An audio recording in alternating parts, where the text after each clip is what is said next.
Hello guys, Ram Ram. तो देख सकते हो आज आए थे हम माटाटीला डैम घूमने। बहुत खूबसूरत नज़ारा है, देख सकते हो गाइस।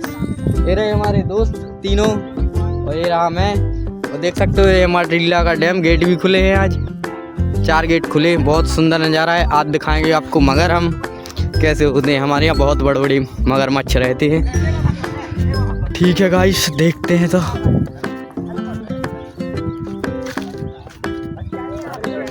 लो गाइस, स्प्राइट और स्प्रिंग किलो साथ में।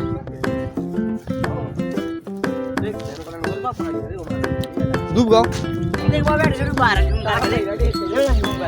देखिए और आगे हैं, बहुत हैं। 2 नहीं, बहुत हैं। 3 तो यही है। किधर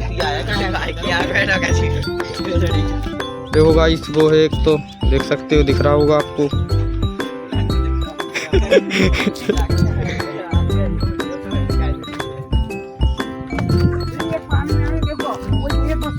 चलो उस तरफ चले, रोज छोड़ दो।